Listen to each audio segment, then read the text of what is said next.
പേലേപ്പുറം ഉപ്പാപ്പ റളിയല്ലാഹു അൻഹുവിന്റെ ആണ്ടായി.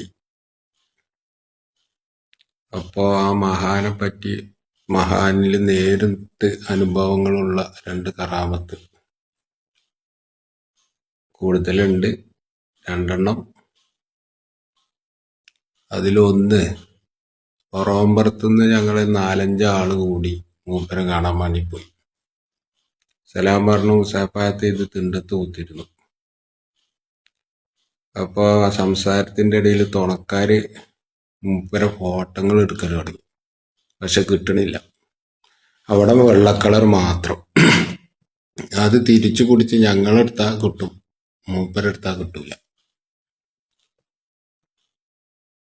അതില് ചെറിയൊന്നു ചെറിച്ചോടുകൂടി എന്ത് ചോദിച്ചു, അല്ല നിങ്ങളെ കുറെ നേരമായി ഫോട്ടോ എടുക്കണു, നിങ്ങളെ അവിടെ ഒരു വെള്ള കളർ മാത്രമേ കിട്ടണുള്ളൂ, ഞങ്ങളതേറ്റ് എടുത്താൽ കിട്ടണുണ്ട്.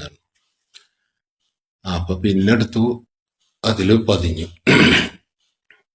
പിന്നെ ഇപ്പൊ മഹാനെ പറ്റിയാണ്ട് ഔലിയാക്കന്മാരെ പറ്റിയാണ്ട് മനസ്സിലാക്കാൻ വേണ്ടി ഒന്നുകൂടി, മൂപ്പര് കാലിന് സ്വാധീനമില്ലാത്തൊരു മഹാനാണ്, പ്രായവും കൂടുതലാ. നമസ്കാരത്തിന്റെ ടൈമില് ഞങ്ങൾ പുത്തമ്പള്ളിയിൽ പോയി. നമസ്കാരത്തിന്റെ ടൈം പറഞ്ഞാൽ ഞങ്ങൾ പുത്തമ്പള്ളി ചെന്ന് കണ്ട് സിയാറത്ത് ചെയ്യുമ്പോ ബാങ്ക് കൊടുത്തു. അപ്പോ അവിടുന്ന് അതിന്റെ ആൾക്കാർ വന്നിട്ട് മൂപ്പരോട് പറഞ്ഞു, ബാങ്ക് കൊടുത്തു, മക്ബറ അടക്കണം പറഞ്ഞു. മൂപ്പര് പറഞ്ഞു, എനിക്ക് നടക്കാൻ കഴിയൂല, ഇഞ്ഞി എടുക്കണമെങ്കിൽ 2 ആള് വേണമെന്ന് പറഞ്ഞു. ഞങ്ങൾ നിസ്വലിച്ച് കണ്ട് കുറച്ച് ഇപ്പുറത്ത് വന്ന് ഇങ്ങനെ കേൾക്കുകയാണ്. അന്ന് നിങ്ങളവിടെ കുത്തിരുന്നോളിന്ന് പറഞ്ഞ പോലെ വാതില് ചാരി. അപ്പൊ പുത്തമ്പള്ളിക്ക് എന്തുണ്ട്, ചുറ്റുപുറം ചെറിയ ജനല് ഉണ്ട്, അതിന്റെ എല്ലാ ഭാഗം കാണാനും കഴിയും.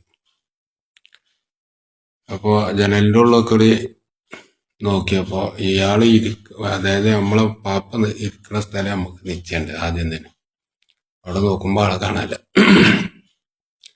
പിന്നെ ആ ജനലിന്റെ ഉള്ളിൽ കൂടി മൊത്തം നോക്കി, ആളെ എവിടെയില്ല.